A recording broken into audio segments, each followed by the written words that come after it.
Hello. Hi, everyone. Thank you so much for being here. My mic isn't working today, so I hope you can all hear me fine.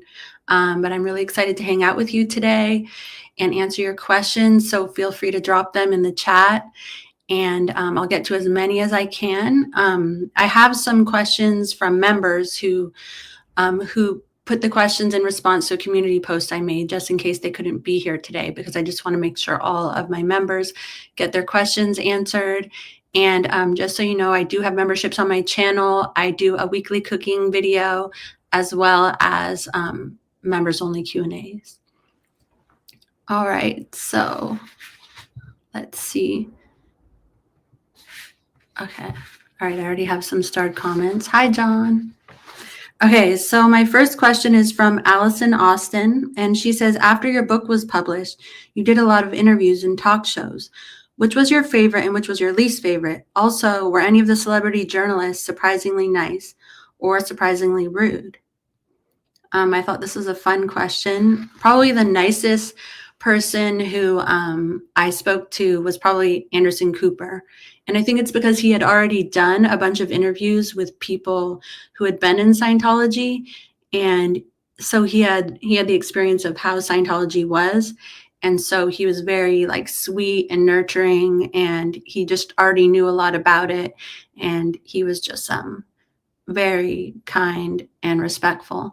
And he was also on with Tiffany Thiessen when I was on. So she was actually like on the show with us, and she was really sweet as well. But it also asked like any of the celebrity journalists. Okay, well, I believe it was that same day or it was that same week, but I was in New York City and I was on The View, and Jewel, the singer, was on The View that day as well. And she was like one of my favorite people who I met on my book tour. She was just so sweet. And I was honestly, I was starstruck when I saw her. Like, I was like, I like kind of couldn't talk properly. And it was right before I went on. But she came up to me and she said, like, you have a beautiful family. I'm so glad you got out of Scientology. And I was like, I like, I couldn't talk straight, but it was just so sweet of her to come up and say that. And then after my tour, she had a book out around the same time as mine, and I wound up reading it. And basically she had kind of been through a cult-like experience as well. And so it made sense why she was so sweet and understanding. And yeah, I thought that was so awesome to meet her, because when you read her book, she's actually like an amazing person who has been through so much, and I love her. Okay, who's your least favorite? Or surprisingly rude. I mean, even Piers Morgan was like nice. He wasn't like going out of his way to be like super chummy or like, but he wasn't like a dick. Like, he tried to make small talk in between, like, you know, before we started or whatever. I could tell he was trying to like make me feel comfortable. God, there was this one show that I went on. I can't remember what it was called. I'll have to come back to that one later, but it just felt like they weren't really like interested in the story. It was, gosh, I'll think of who it was and I'll come back to it later. And yeah, but they kind of, I was a little bit of a dick. Okay, this next question is from Susan Sad, and she said, hi, Jenna. You love to cook and bake. Do you cook and bake certain things for Christmas as a new tradition since being on your own in your own home? Love ya, Nana Sue. Okay, so Susan is wonderful. She makes the most beautiful cards and sends them to me, and I like to send them with my cookies to people. And so yes, I'm so happy that she's here and that she's a member. And to answer the question, I mean, I make pizzelles on Christmas, which are sort of like an Italian, like crisp waffle cookie. They look like a waffle, but they're thin and crisp. And that is my favorite thing to make on Christmas. I don't have any new traditions since I've been divorced, because I've only been divorced for like a year. Although I do want to start one where I make pasta or like ravioli, because in my ex-husband's family, one of his aunts was Mexican, and we would all get together and make a bunch of tamales, like probably like 25 people. We would all like just like stuff the tamales and fold them up, and then we would all go home with like a couple freezer bags of tamales. There was like bean and cheese ones, there was like pork ones, beef ones, and it was like nice when on a day when I didn't have a meal ready, I could just take the tamales out of the freezer and steam them. And so I am thinking of doing that with ravioli, because I'm 12% Italian, and because it seems like it would be a fun thing to do on Christmas and a fun activity to do with my kids. But I don't know. We'll see if I actually get to it. I'm going to be traveling a lot before Christmas, and I feel like just making pasta would be easier than figuring out how to make ravioli. So we'll see. I'll keep you guys updated on that. Okay, so this next one is from my beautiful friend, Sandy McKenna, who I love so much. She says, what is a favorite holiday tradition you look forward to since leaving Scientology? I mean, I would say that it's just the pizzelles. I actually have a video on making them, but they're really easy, and just everyone in my family absolutely loves them. Even my dog, even my dog loved them. Yeah, that would have to be the main one. Okay, so this next question is from Tanya 278, and she asks, not that this will ever happen, but if Dave and Shelly left Scientology, would you want to talk to them? Also, will you do more bread videos? Because I'm really enjoying making the sourdough bread and want to do more. Love you and your channel. Oh, thank you, Tanya. So would I want to talk to Dave and Shelly if they left Scientology? I mean, yeah, for sure. I would want to talk to them. I have questions. I have questions that I would want answered. I mean, it's not like we'd be best friends. I mean, they're obviously pretty horrible. It's not like I would really want them in my kids' lives or anything like that. But I definitely, yeah, it would be good to have a conversation. And yeah, I guess, and I've been asked this before, like, what is the one thing that I would ask my uncle? And I do think it would be to ask him if he really does believe in Scientology, because it seems impossible at this point for him to actually believe in it. And so it's almost like, what keeps him there? I don't think he's getting a ton of money. I mean, maybe more than the average Sea Org member, you know, or is it the power? Just what is the, like, what's the driving force behind doing everything that he's doing, just to understand the human nature part of it, because it really kind of doesn't make sense to me. And I can't imagine somebody who knew how L. Ron Hubbard was when he died, and he obviously, nobody can actually exteriorize their thetan or their spirit from their body. He knows that he can't do that. He knows that he can't move things with his mind. And so what is he doing this all for? I think that I would, you know, and of course he probably, who knows if, I mean, he probably wouldn't give me an honest answer, but that's definitely something that I've thought about that I would like to ask.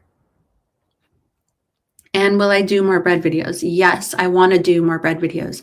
I make a really delicious braided challah bread, and it's so yummy. And I think I'll try to do that in the next few days, because that's a beautiful thing on the Christmas table. And it's pretty easy. It's easier than making sourdough bread, that's for sure. Okay, so the next one is from Arkansas Flamingo. This is Janet. She's wonderful. She's always like almost the first person to comment on all of my videos. And she said, hi, sweet Jenna, would you and your brothers ever do a video together? Or your sort of brother, Nathan? This is a tough question. With Nathan, he was actually supposed to come visit me today, and I never heard from him. But yeah, I definitely would do a video with Nathan. He is the brother of my brothers, but not my brother. It's really confusing, but me and my brothers share a mom and not a dad, and he shares a dad but not a mom with my brothers. And so yeah, we're pretty close friends, and I definitely would like to do a video with him. He's very shy, but I think that I could help get him out of his shell. And yeah, I have done a video with Sterling. It was just a quick one, but actually I'm plan on making another video about this in the future. But me and my other brother, Justin, who is Sterling's twin, who actually grew up as my brother, because I don't know if you guys know this, but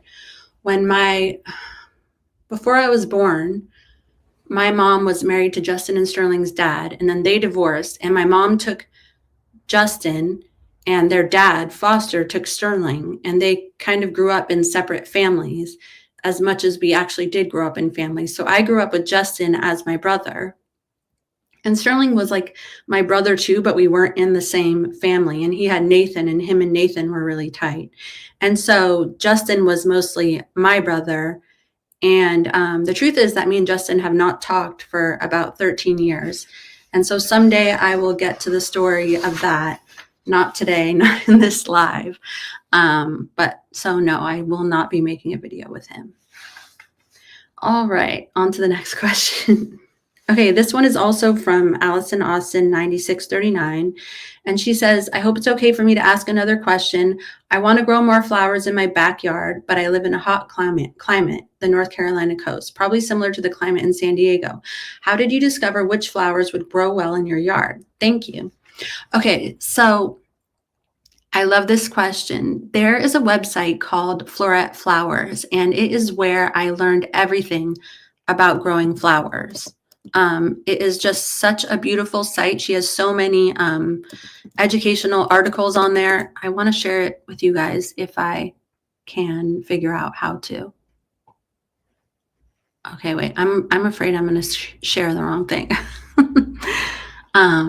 But it is literally just floretflowers.com. And she has courses on her site, and it's so informative. She even has a whole course you can do if you're a flower farmer, which I did. I actually got a scholarship for it. And it's just such a wonderful site. But you can also just email me at jenna@scientologykids.com, and I would be more than happy to share all of my flower information with you. And I guess I haven't done it earlier because it's sort of been the end of the season, but coming into spring, I think it would be fun to do more like flower growing videos. So I probably won't be able to stop myself from doing those. So yeah.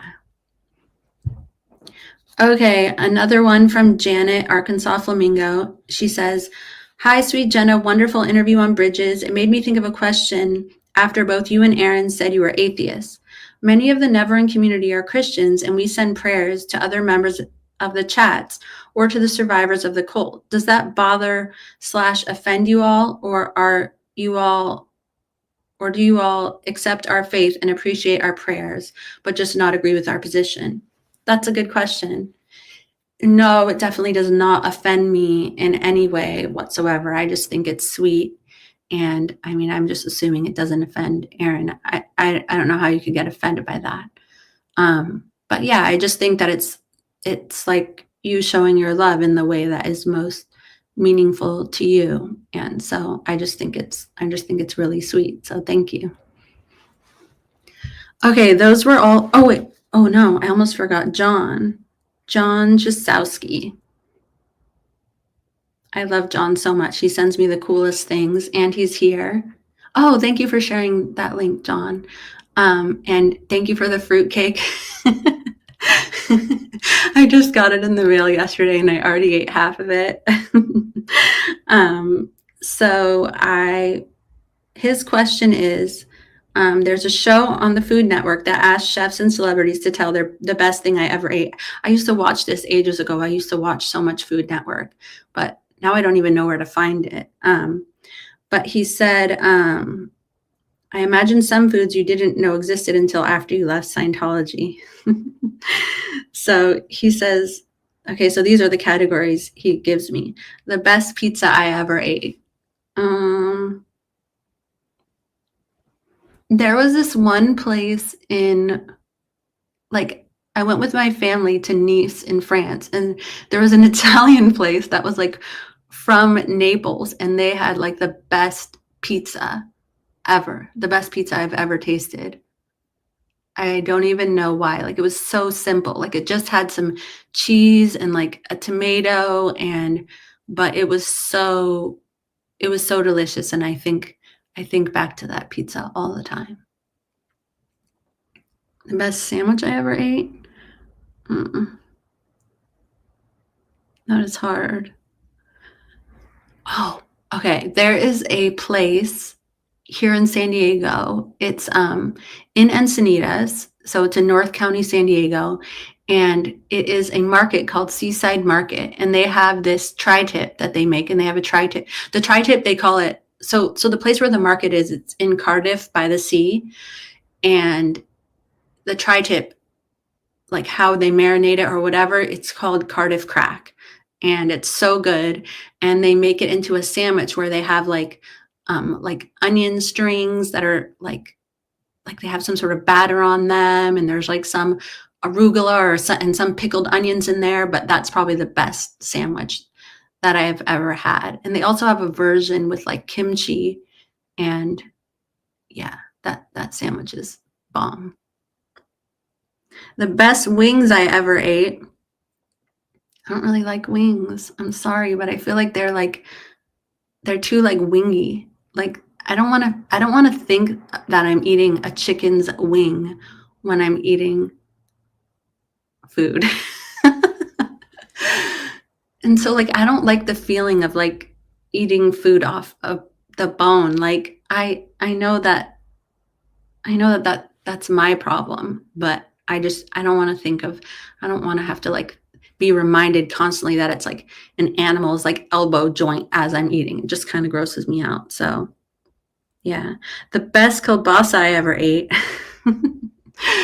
Well, my dad used to make kielbasa when I was a kid, like when I would go to his apartment for a couple hours on the weekend, and I feel like that was the best kielbasa I ever had, including even I went to Poland. But I think my dad's is just like nostalgic, and so that's yeah, that's the one that I like the most. I don't even know what characterizes it that makes me like it the most, but I just think that it was nostalgic because my dad made it. Okay, let me see what starred questions I have. Oh, from John. Oh, I guess I can put, sorry guys, I don't do a lot of lives, so. Okay. Who is your favorite band or singer? I love the band T-Jack, Wind and Fire. Okay, I think that's a joke, because isn't T-Jack the Xenu planet or something? Guys, I can never remember the Xenu story because it's so boring to me. Like, it's something that's like out of a dude comic that no woman would ever find interesting whatsoever. So I forget all the details constantly, but okay. Who's my favorite band or singer? Oh my God, I have so many. I have so many. And I feel like I will sound like oh, thank you. I feel like I will sound like a teeny bopper if I say Taylor Swift, but I don't even care. I love her. She's my favorite. There, I said it. Okay, let's see. What else? Oh, Constance June, a new member. Yay! Thank you for becoming a member. Okay. Stingray Toms, Florida. Hello from Stingray Toms, Florida. I'm a historian and interested in your story. Oh, cool. Thank you. Thanks for being here. Maybe you want to check out my book. It's called Beyond Belief, My Secret Life Inside Scientology and My Harrowing Escape. You guys, I constantly forget the title of my own book. It's a really long name. I actually don't know if it's My Secret Life Inside Scientology or in Scientology, and I feel like I say it differently at the end of each video. But it's fine. The link is in the description. Okay. Super Weekend Warriors, have you ever considered suing Scientology? I guess I've considered it, but I don't know. It just seems like I feel like I don't have the emotional stamina to deal with that. Also, there's like so many rules with statutes of limitations. There are so many things that they do that are actually technically legal. Like, you know, I believe it is now I'm not an expert, so, you can correct me if I'm wrong, but I believe it is not technically illegal for them to basically deprive us of as deprive uh, us of an education in the way that they did, because it's sanctioned as long as your parents are okay with it. So all sorts of things are technically legal as long as they're being done in a private religious school. And so I honestly don't believe that there is anything that can be done about it legally, but I don't know everything. I've just done a little bit of research, and it's just what I've heard. But most of all, it's like, I don't know. I feel like I have spent a lot of my life being in Scientology and fighting for Scientology, and I don't want to dedicate the rest of my life and my emotional well-being to fighting Scientology in a court of law. So I can do somewhere in between by exposing Scientology online and talking about my experience in a healing way. But I personally, I just don't think I could go through the whole court of law thing, especially since a lot of people, while they're doing a lawsuit against Scientology, are required not to speak about it. And I can't do that. I don't think I could be silenced in that way, even if it's for like a greater good in the end. I think that I just need the more instant gratification. And so, yeah, I just don't think that I could. But I definitely respect those who do that. And I think it's like amazingly brave, and I don't know how they don't go crazy. Oh, hi, Kelly. Wishing you wonderful holidays, Jenna. Also, so obsessed with your background. Thank you so much. I love your picture, Kelly, and I miss you. I hope you come out to visit again soon. Oh, okay. Rachel, do you think that half of Hollywood is a part of Scientology and the other half is not, and people are pinned against each other? Just my conspiracy theory. I mean, just my conspiracy theory is that no, I just have the idea that Scientology is something that people in Hollywood live with and accept, and they kind of give them the pass. Like, it seems like plenty of people are okay with working with people who are in Scientology, um, regardless of how horrible Scientology is.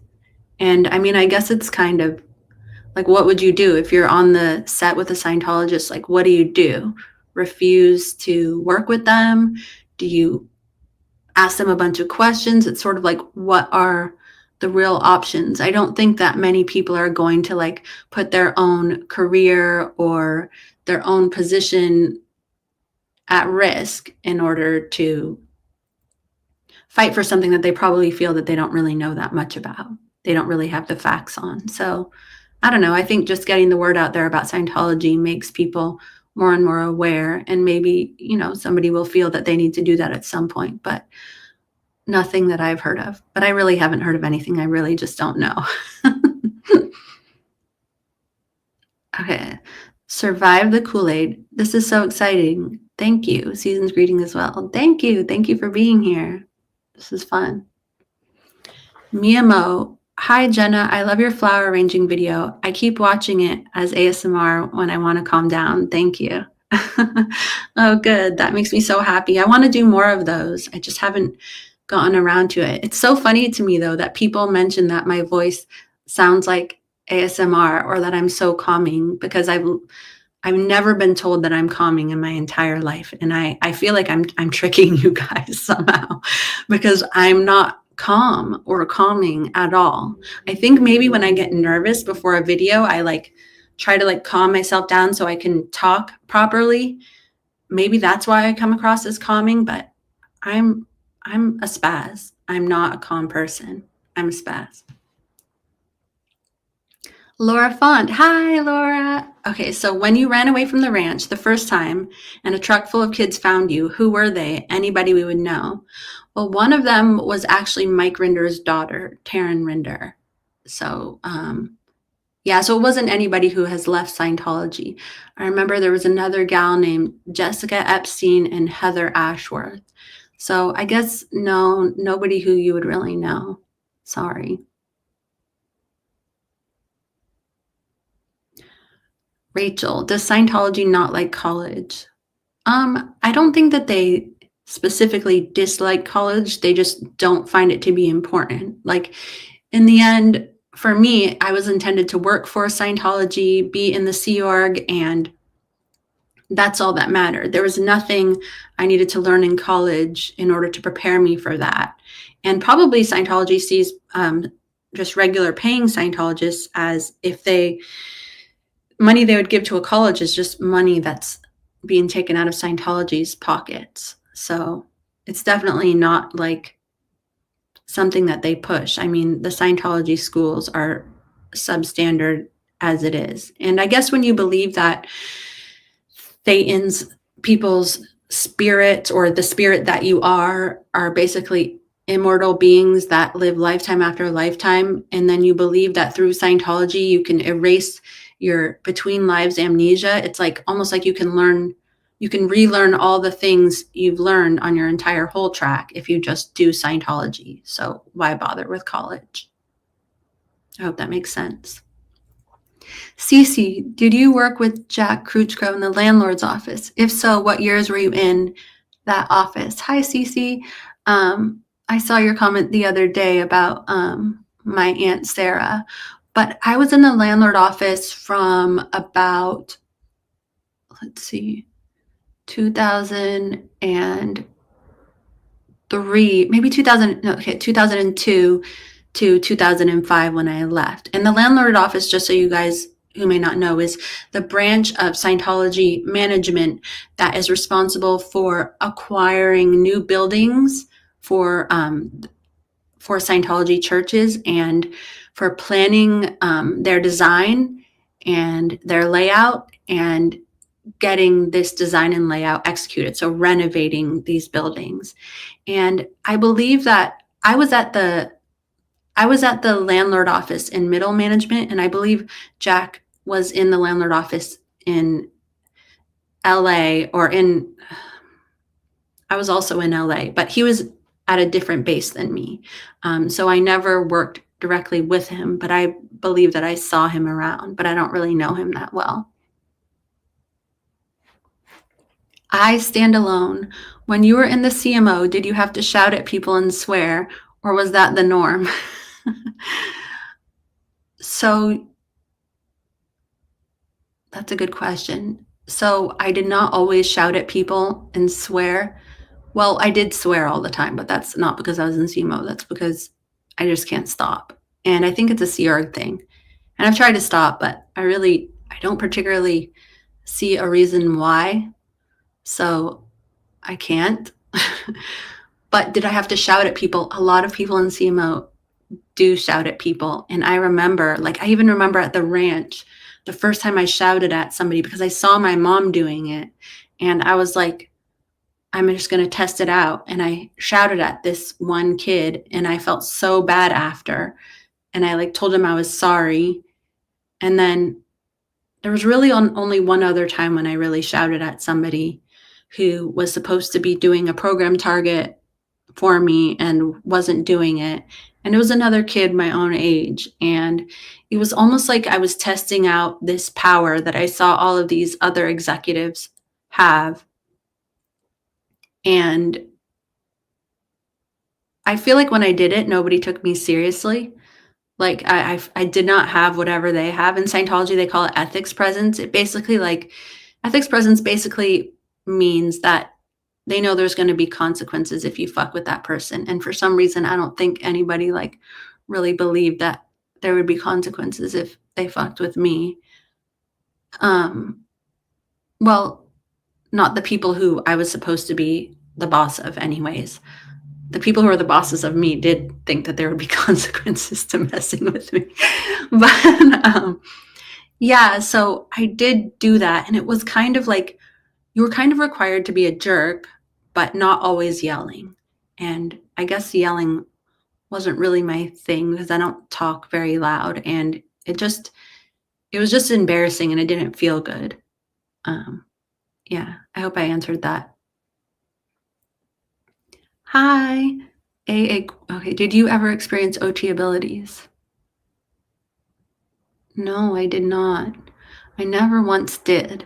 Sometimes, like they say, the Satan, the spiritual being, can exteriorize from the body, and I always wanted it to be like where you could go above your body and like look down on it, and I never had that. I never had that, but I would get this feeling of like where I felt like, I don't know, like I felt expansive. I don't really know how to explain it or what to compare it to. But no, I definitely didn't have any OT abilities. And honestly, it wasn't for lack of trying. I mean, I was constantly trying to change lights with my mind. I was constantly trying to make things happen with my mind. And yeah, I had no OT abilities whatsoever. It never worked. Rachel, what do you remember of David and Shelly as a couple? Like, were they good or even cute together? So I actually do think that they loved each other very much. Like, my Aunt Shelly had a separate bed in a separate apartment, but I don't actually know when she slept. I don't know when she slept in there, for whatever. Anyways, but when they were together, like he would have his arms around her and they would like kiss. And when she like I'll just give you an example. There was this one time when I was visiting in my Aunt Shelly's office, and then Dave would come in occasionally and like just like say hi or whatever. And he asked me this question. He showed me this photograph and he was like, Jenna, if I tell you to take a photo of something, do you take a photo directly in front of it or from the side or from behind it? And he was trying to make a point, like somebody had done the wrong thing. And he was trying to tell them that their idea was so dumb that even a child could understand the right way to do it.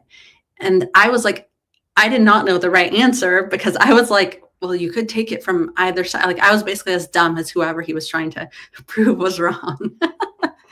And so I was like stuttering and Shelly was like, she thinks it's a trick question. And she was like being very like she would she put her arms on him and she was like, calm down. Like, and he would respond to her and he would listen to her. Like if she criticized something he was doing or tried to calm him down, like there was a level of trust and love where it did make a difference. Now, I don't know how it was later. I didn't see them for many years when I left. And then often I would just see him separately or just see Shelly separately. But definitely there were many instances that were like that, where they were very loving with each other. And she did speak of him very lovingly. And yeah, they would just like kiss and have their arms around each other, you know, when we were watching a movie or whatever. Nola, when you were growing up in Scientology, what was the place you wanted to travel to the most? And have you traveled there yet? Oh, that's a good question. So when I was growing up in Scientology, I was at the flag base, which is in Clearwater, Florida, which is where a lot of Scientologists from all around the world would come to do training. And so I met people from all over the world, and they would often tell me about their countries and how beautiful they were, and how when I went there, they would show me all the beautiful things.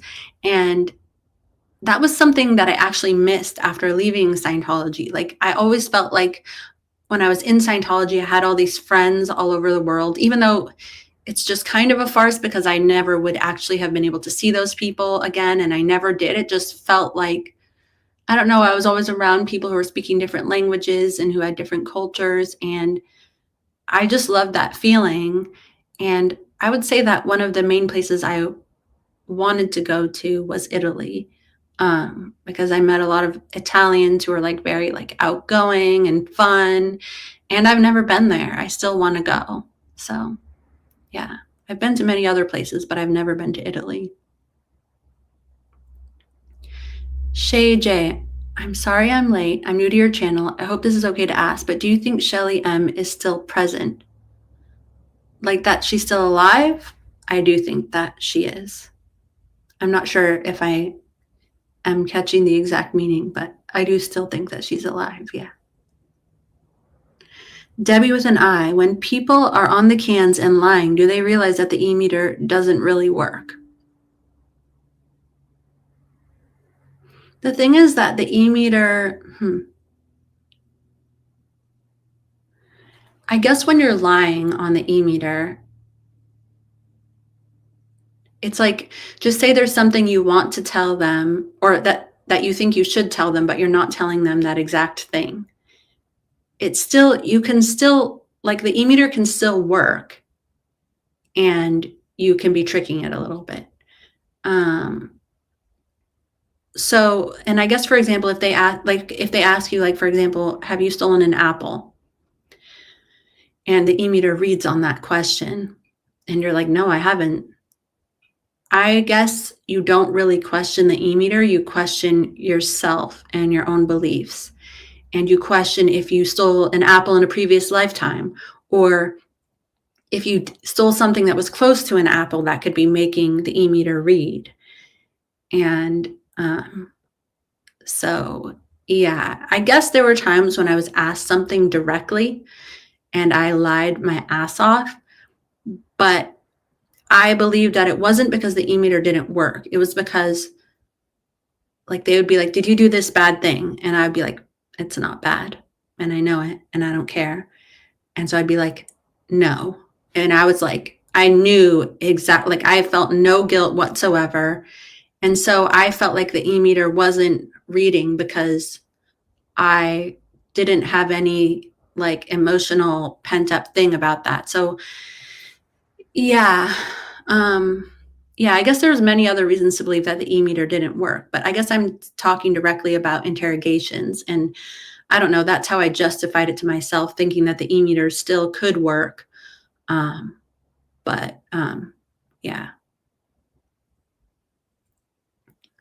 Marfta, did you ever know an OT8 that seemed to have superpowers?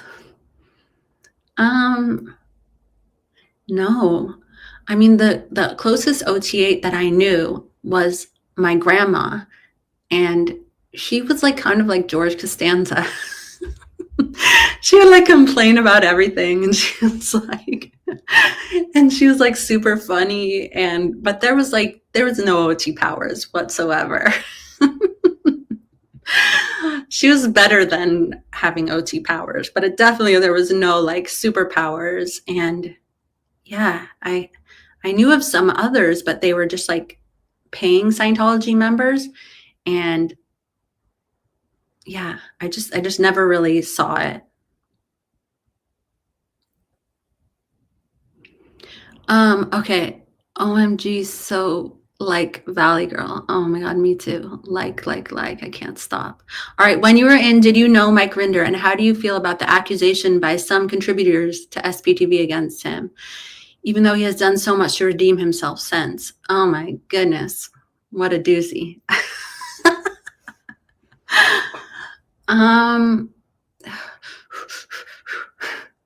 So,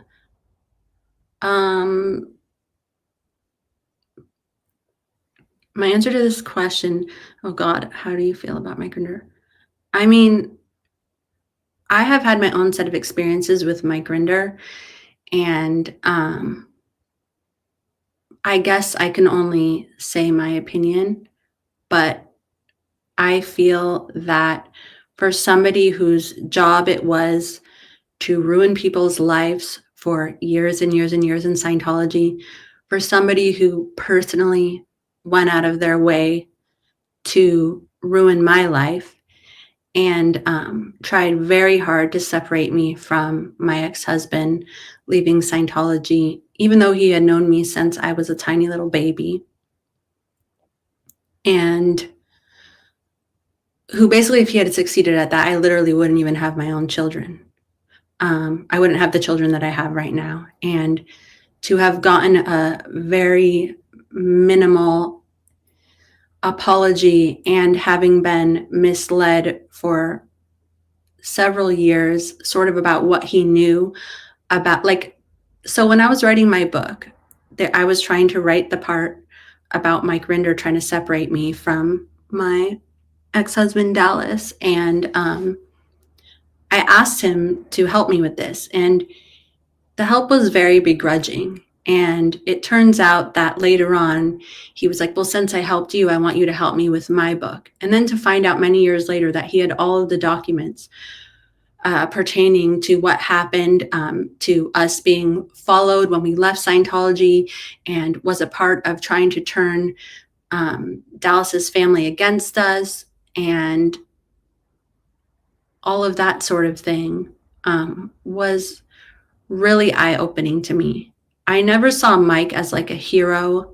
I've seen a lot of senior executives in Scientology from when I was a young kid just like be screamed at by my uncle. And so I never thought of them as gods. And to be honest, someone who is an executive in Scientology, leaving Scientology, who is then thought of as like this big hero, is a huge red flag for me personally. And then combined with my personal experience of growing up with his son and seeing his son be completely abandoned.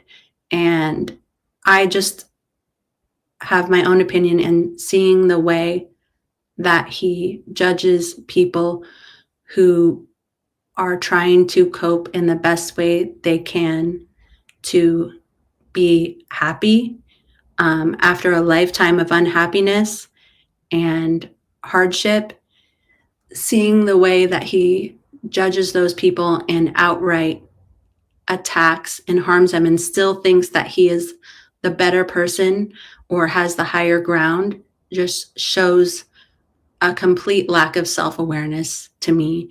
And I guess worse, it shows to me that he is not aware of what is right and what is wrong. Meaning, like, when you leave Scientology, you basically need to learn that why you did the things that you did. And in Scientology, they believe anything having to do with sex is like terrible. You get sent to the rehabilitation project force, but it's okay to ruin people's lives. It's okay to make people's lives miserable. And I feel like he still has that point of view, but he doesn't even know it. And I think that's really dangerous. And I think that it's really important for people to examine themselves when they leave Scientology to make sure that they're not repeating the same things. And especially when that person is somebody who many people look up to. Okay. Do you know Lacey Hollingsworth? I don't know her, but I knew someone named Zane Hollingsworth.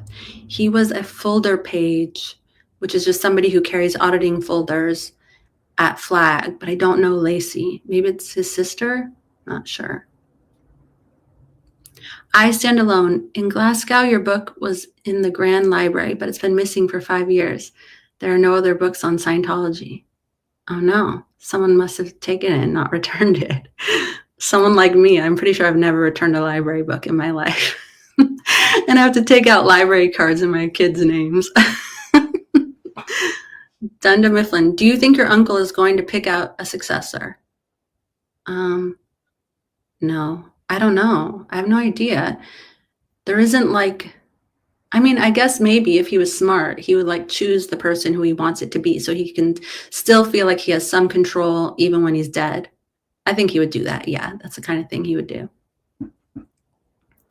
Old Frizz, Jenna, how do you keep your skin so amazing? Oh my goodness. I don't think my skin is amazing, but I'm glad that you think so. I use Dermalogica, and yeah, that's pretty much it. I like that brand. It works pretty good for me, I guess. Kelsey Ariano, how do you feel about disciplining your children given your background? I was not in Scientology, but my childhood was traumatic, and now I struggle with disciplining at all. Yeah, me too. I don't even know what disciplining looks like. Like, Is it timeout or is it grounding? My son did get in trouble recently, and I did not let him use his phone except to call me for a few days, but I don't really know what disciplining is. So I'm probably like out of control, lenient, probably. Yeah, I suck at discipline, if I'm being real. Georgia Burke. Hi, Jenna. What was David and Denise like when you were a child?